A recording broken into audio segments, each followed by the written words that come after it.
今日好開心，繼續請到聯邦政府註冊信託師 Jane Wu 胡雪晶喺度嘅。Jane 你好。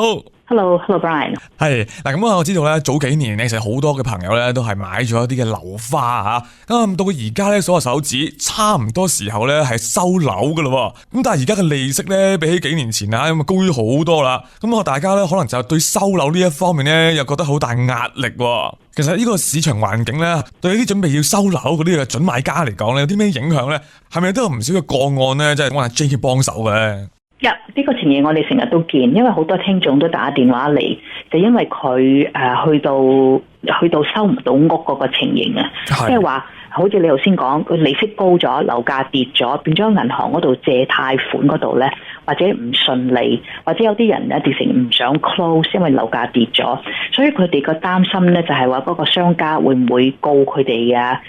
佢個責任個債務會幾大咧？咁解？係咁可能真係之後有手尾跟嘅。嗱，因為如果你收唔到嗰個樓花，收唔到嗰間屋嘅話咧，嗰個商家就有權告你，叫做告你係 damages， 即係佢個損失啊。係，因為你簽咗個合同，你係 suppose 你要收屋嘅，咁你收唔到咧，就變咗商家有 damage 啦，即係個損失，所以變咗佢有權告嗰個 buyer。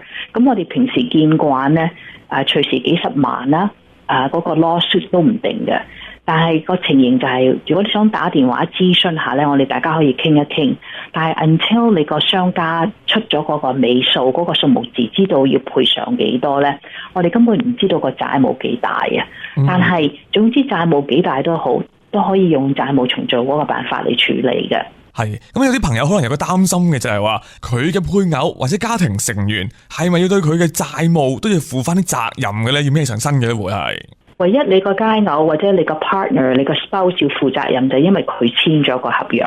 哦，係啊，簽咗就冇辦法啦。如果你因為你簽咗，你話明你負責任啊嘛。係。如果唔係，如果一個人簽嘅話咧，就唔會影響。所以個法律上就睇下你有冇孭到嗰個債務上身，就係你有冇簽到嗰個合約咁解咯。係咁，如果大家係想話重組佢哋嘅債務啦，或者就係就翻佢自己嘅 case 啊，想請教阿 Jane 想睇下點樣，佢有啲咩意見俾到佢哋嘅。咁啊，大家點樣揾到你咧？兩個省 BC 同 Alberta 都可以揾我604-379-6562，604-379-6562，或者你直情去我個網站打中文就胡雪晶啦，打英文 Jane Wu WOO 揾到我哋噶啦。係咁啊 ，Vancouver、Calgary 都一樣嘅，一樣啱。好啊，咁如果大家咧真係近排面臨緊好大嘅財政嘅壓力啊，咁啊千祈唔好遲疑啦，盡快揾專人咧幫手吓。咁啊唔該晒聯邦政府註冊信託師 Jane Wu 胡雪晶嘅分享啊，唔該晒 Jane，Thank you。唔該先，拜拜。有債務問題唔好再拖啦 ，Jane Wu 胡雪晶幫到你。欠稅嗰筆錢終於搞掂晒，清咗筆信用卡數，我仲可以開始儲錢添。做咗債務重組，而家無債一身輕。有債務問題唔好再拖啦 ，Jane Wu 胡雪晶幫到你。要無債一身輕，你我都做得到。透過債務重組或破產申請，我哋已成功幫助超過10萬加拿大人。有債務問題唔好再拖啦 ，Jane Wu 胡雪晶幫到你。